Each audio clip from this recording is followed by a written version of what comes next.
Hi everyone, welcome to Vardha M blogs YouTube channel. ಇವತ್ತಿನ ವಿಡಿಯೋದಲ್ಲಿ baby food ರೆಸಿಪಿನ ತೋರಿಸ್ತಾ ಇದ್ದೀನಿ. ಬೀಟ್ರೂಟು ಮತ್ತು ಅವಲಕ್ಕಿ ಯೂಸ್ ಮಾಡಿಕೊಂಡು ಯಾವ ಥರ ಹೆಲ್ದಿ ಬ್ರೇಕ್ಫಾಸ್ಟ್ನ ರೆಡಿ ಮಾಡ್ಬೋದು ಅಂತ ಹೇಳಿ. ಸೊ ವಿಡಿಯೋ ಸ್ಕಿಪ್ ಮಾಡದೆ ಪೂರ್ತಿ ನೋಡಿ, ಹಾಗೆ ಈ ವಿಡಿಯೋಕ್ಕೊಂದು ಲೈಕ್ ಕೊಡಿ. ಸೊ ಬನ್ನಿ ಏನೇನು ಇಂಗ್ರೀಡಿಯೆಂಟ್ಸ್ ಬೇಕು ಅಂತೇಳಿ ನೋಡ್ಕೊಂಬರೋಣ. ಮೊದಲಿಗೆ ಒಂದು ಸ್ವಲ್ಪ ಬೀಟ್ರೂಟ್ನ ತೊಳೆದು ತುರಿದು ಇಟ್ಕೊಂಡಿದ್ದೀನಿ. ಹಾಗೆ 2 ರಿಂದ 3 ಟೇಬಲ್ ಸ್ಪೂನ್ ಅಷ್ಟು ಅವಲಕ್ಕಿನ ನೆನೆಯೋದಕ್ಕೆ ಇಟ್ಟಿದ್ದೀನಿ. ಹಾಗೆ ಇದು ಡ್ರೈ ಫ್ರೂಟ್ಸ್ ಮಿಕ್ಸು, ಮತ್ತು ಇದೊಂದು ಸ್ವಲ್ಪ ತುಪ್ಪ, ಮತ್ತು ರುಚಿಗೆ ಎಷ್ಟು ಬೇಕು ನೋಡಿ ಅಷ್ಟು ಉಪ್ಪು ಹಾಕ್ಕೊಂಡಿದ್ದೀನಿ. ಇವಾಗ ಯಾವ ಥರ ಮಾಡೋದು ಅಂತೇಳಿ ನೋಡ್ಕೊಂಬರೋಣ ಬನ್ನಿ. ಮೊದಲಿಗೆ ಗ್ಯಾಸ್ ಆನ್ ಮಾಡಿ ಒಂದು ಪಾತ್ರೆ ಇಟ್ಕೊತಾ ಇದ್ದೀನಿ. ಇದಕ್ಕೆ 1 ರಿಂದ 2 ಟೇಬಲ್ ಸ್ಪೂನ್ ಅಷ್ಟು ತುಪ್ಪ ಹಾಕ್ಕೊತಾ ಇದ್ದೀನಿ. ತುಪ್ಪಕ್ಕಾದಮೇಲೆ ಬೀಟ್ರೂಟ್ನ ಚೆನ್ನಾಗಿ ಹುರ್ಕೋಬೇಕು ತುಪ್ಪದಲ್ಲಿ, ಹಸಿ ವಾಸನೆ ಹೋಗುವವರೆಗೂ. ನಾನಿಲ್ಲೇ ಬೀಟ್ರೂಟ್ ಯೂಸ್ ಮಾಡಿದ್ದೀನಿ, ನೀವು ಕ್ಯಾರೆಟು ಮತ್ತು ಇಲ್ಲಾಂದರೆ ಬೇರೆ ಬೇರೆ ತರಕಾರಿನ ಯೂಸ್ ಮಾಡ್ಕೋಬೋದು. ನಾನಿಲ್ಲೇ ಬೀಟ್ರೂಟ್ನ ಯೂಸ್ ಮಾಡ್ಕೊತಾ ಇದ್ದೀನಿ. ಬೀಟ್ರೂಟಲ್ಲಿ ರಿಚ್ ಆಗಿರೋ ಪ್ರೋಟೀನು, ಕಾರ್ಬೋಹೈಡ್ರೇಟ್ಸು, ವಿಟಾಮಿನ್ಸು ಎಲ್ಲ ಇರೋದ್ರಿಂದ ತುಂಬಾ ಒಳ್ಳೆಯದು. ಹಾಗೆ ಐರನ್ ಕಂಟೆಂಟ್ ಕೂಡ ರಿಚ್ ಆಗಿರುತ್ತೆ. ಹಾಗಾಗಿ ಇದರಿಂದ ಬ್ಲಡ್ ಫಾರ್ಮೇಷನ್ ಆಗೋದಕ್ಕೆ ಹೆಲ್ಪ್ ಮಾಡುತ್ತೆ. ಮತ್ತು ವಿಟಾಮಿನ್ಸು, ಪ್ರೋಟೀನ್ಸ್ ಇರೋದ್ರಿಂದ ಮಕ್ಕಳಿಗೆ ತುಂಬಾ ಒಳ್ಳೆಯದು. ಮತ್ತು ಫೈಬರ್ ಕಂಟೆಂಟ್ ಇರೋದ್ರಿಂದ ಡೈಜೆಷನ್ ಸಿಸ್ಟಮು ಇಂಪ್ರೂವ್ ಆಗುತ್ತೆ. ಹಾಗೆ ಕಾನ್ಸ್ಟಿಪೇಷನ್ ಆಗಲಾರ್ದಂಗೆ ನೋಡ್ಕೊಳುತ್ತೆ.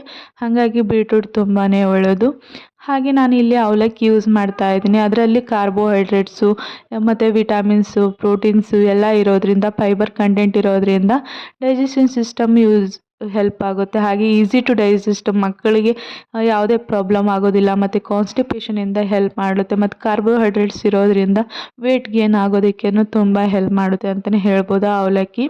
ಸೊ ಇವಾಗ ಚೆನ್ನಾಗಿ ಬೀಟ್ರೂಟ್ನ ಹುರ್ಕೊಂಡಿಟ್ಟಿದ್ದೀನಿ ತುಪ್ಪದಲ್ಲಿ. ಇವಾಗ ಅವಲಕ್ಕಿ ನೆನೆಯಕ್ಕಿಟ್ಟಿದ್ನಲ್ವ, ನೀರು ಸಮೇತ ಇದಕ್ಕೆ ಹಾಕ್ಕೊತಾ ಇದ್ದೀನಿ. ಸೊ ಇದನ್ನು ಚೆನ್ನಾಗಿ ಮಿಕ್ಸ್ ಮಾಡ್ಕೋಬೇಕು. ಭಾಳ ತನಕ ಏನು ಕುದಿಸೋ ಅವಶ್ಯಕತೆ ಇಲ್ಲ, ಯಾಕಂದರೆ ಅವಲಕ್ಕಿ ಈಗ ಆಲ್ರೆಡಿ ನೆಂದಿರುತ್ತೆ. ಹಾಗಾಗಿ ಇದನ್ನ ಚೆನ್ನಾಗಿ ಒಂದು 10 ರಿಂದ 15 ನಿಮಿಷ ಅಷ್ಟೇ ಬೇಯಿಸ್ಕೊಂಡ್ರೆ ಸಾಕು. ಇವಾಗ ಚೆನ್ನಾಗಿ ಮಿಕ್ಸ್ ಮಾಡ್ಕೊತಾ ಇದ್ದೀನಿ. ಒಂದು ಸ್ವಲ್ಪ ಗಟ್ಟಿ ಅನಿಸಿದರೆ ಇದಕ್ಕೆ ನೀರು ಕೂಡ ಸೇರಿಸ್ಕೋಬೋದು. ನಾನಿಲ್ಲಿ ಒಂದು ಸ್ವಲ್ಪ ನೀರನ್ನು ಸೇರಿಸ್ಕೊತಾ ಇದ್ದೀನಿ. ಇದನ್ನು ನೀವು 8 ಮಂತ್ ಆಗಿದ್ಮೇಲೆ ಸ್ಟಾರ್ಟ್ ಮಾಡ್ಬೋದು ಈ ಥರ ಫುಡ್ ರೆಸಿಪೀಸ್ನ.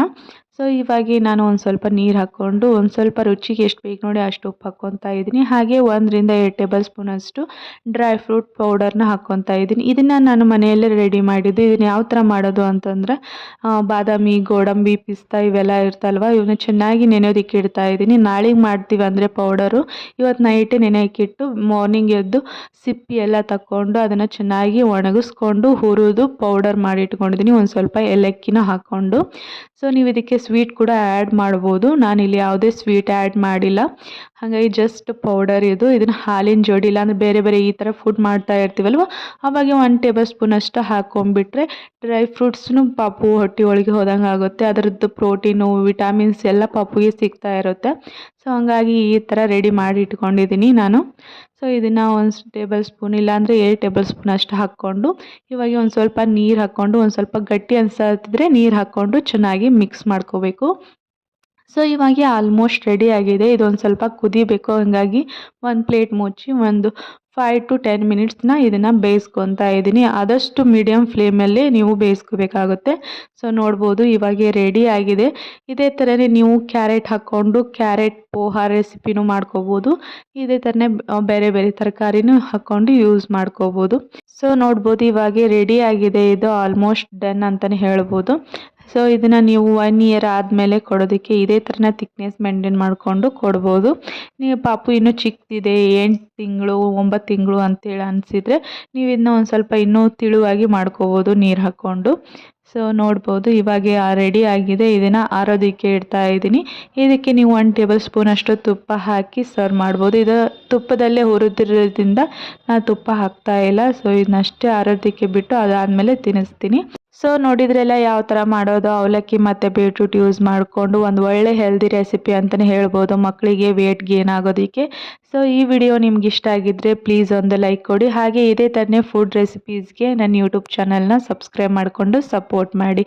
ನೆಕ್ಸ್ಟ್ ರೆಸಿಪಿಯೊಂದಿಗೆ ಮತ್ತೆ ಸಿಗ್ತೀನಿ. Thank you. Have a nice day. Bye.